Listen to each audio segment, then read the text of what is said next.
Hey, what's up, guys? Chris Nelson here. Wanted to talk today about a couple of things, and starting out with these polls you are seeing, these interactive polls on Twitter. And this is 2024 Florida Republican primary, Trump versus DeSantis, hypothetically, as president. But there isn't anybody here that challenges Donald Trump in any way other than Ron DeSantis. And this poll has Trump at 47%, DeSantis at 44%, and then the other non-candidate candidates that don't have a chance, Pompeo, Scott, who in a DeSantis administration, you're not going to see a Pompeo or a Fauci or a Mike Pence or a Bill Barr. The list goes on. This poll is being touted by the Trump people as being good news. Like, look, DeSantis is losing in his own state. Like, he's not even winning in his own state. Look, let me tell you, and we know now that Trump is about the polls. Trump, when he was on the plane to CPAC, I have firsthand testimony that Trump just wanted to see the polls. He wanted to see this poll. But I want to share with you about our president who's 76 years old, and yes, he is the true commander-in-chief. President Donald John Trump knows he's winning 2024. All he wanted to know on the plane were the polls. And look, the reality of this, if you know anything about polling, is that this poll is going to be very scary to Trump and his people. And it probably explains why you're seeing such ratcheted up attacks on DeSantis, because this is what Trump does.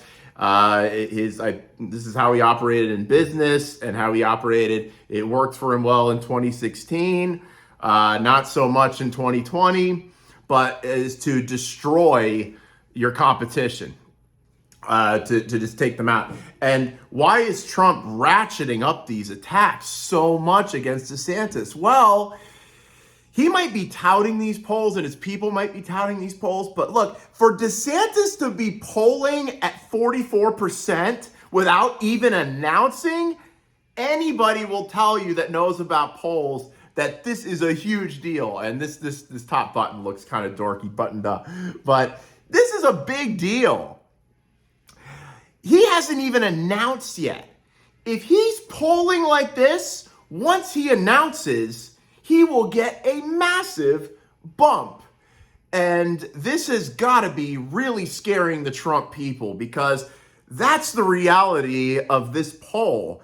And you got also these Twitter polls that are going around. Now, here's the thing with the Twitter polls.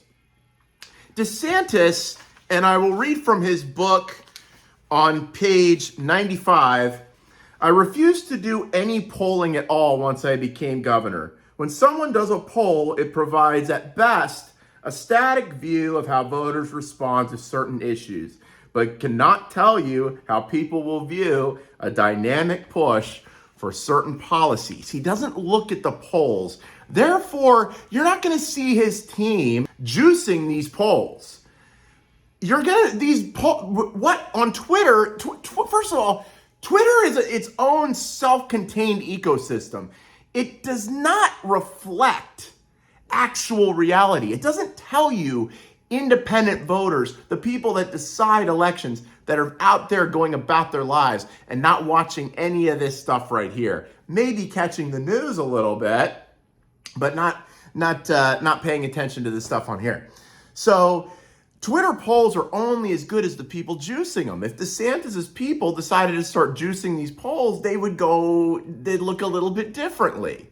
But they're not, because polling is not clearly what DeSantis does. Now, I want to talk to you a little bit about something called energy in the executive. And reading DeSantis's book, this is the first time I've heard about this. Energy in the executive, Alexander Hamilton observed in the Federalist number 70, is a leading character in the definition of good government.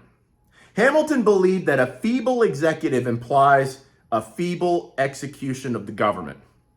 And a government ill executed, whatever it may be in theory, must be in practice bad government. Hamill's independent executive was to be a man of action, someone who would protect the people against legislative excess, add stability to the administration of government, and execute a vision to achieve significant priorities. Executive energy meant exercising leadership within the confines of a constitutional system. And this can also be referred to as BDE in government. Bad chick, I could be a fantasy. I could tell you got beat energy. You know, we just saw yesterday, it was the 3-year anniversary of 15 days to slow the spread. And I don't even think Trump said anything about it. This is when Trump decided to basically hand the keys over to Fauci and to do his little science experiment. Go ahead, Tony. He was my mentor, so I'm going to have to let him speak. The small print here, it's really small print. In states with evidence of community transmission, bars, restaurants, food courts, gyms, and other indoor and outdoor venues where groups of people congregate should be closed. And DeSantis describes in his book, and Joe Latipo described in their book, that once the lockdowns began, they understood this. Once the lockdowns began, there wasn't gonna be a going back point. It wasn't just gonna be 15 days and we're done. They were gonna call for more. And then when they went on and Trump did the 30 days to slow the spread, and then the lockdowns within the states started, that's when we really lost our way in America. And that's when the things that have caused the inflation and everything, all that started when Donald Trump as president allowed the economy to be shut down. Okay, now we hear this, and we hear this from a lot of people now. Well, Trump was duped. He just didn't know. He didn't understand. They tricked him. And you know, the question then needs to be asked: why was he tricked? Well, we know now he listens very closely to the polls. All he wanted to know on the plane were the polls. And if you read Dr. Latipo's book, you read about how at that time people were calling for lockdowns. Please, government, lock us down, force us to wear masks. They were calling for it. So if Trump was watching polls, he would see that. Now look, listen to what DeSantis says about firing people. If someone inside the administration was putting themselves ahead of the mission, then we would immediately part ways with them. He's talking about when he first became governor. He knows how to fire people. He removed Andrew Warren, a prosecutor. He impaled a grand jury and removed 5 Broward school board members. He removed the sheriff of Broward County. He's used energy in the executive. Now, here's where it comes down to it. Another thing that people say to pardon what Trump did in 2020 is to say, well, he left it up to the states. Well, and really, we're taught to believe that this idea of leaving everything up to the states is what a good, freedom-loving president does. Just leave it up to the states, wash your hands of it, and sit back and just let it go. Well, there's a difference between that and states' rights. Okay,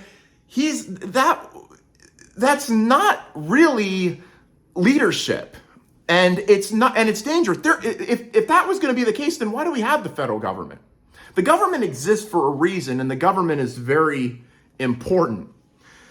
And DeSantis talks about this, about the different things he did, the actions he took to rein in local governments. And I believe that if he had been president, and if he was president during something like this, he would have reined in the state governments the same way he reined in the local governments. No, it was not freedom-oriented and something noble for Donald Trump, when he was president, to sit back like he did and allow state governors like Whitmer, like Newsom, and like Cuomo to run roughshod over their states and not do anything to stop them, and not even do anything to sanction Fauci. Okay, if he couldn't have fired him, could he have sanctioned him? Is there a way that he could have done it? Could he have impaneled a grand jury?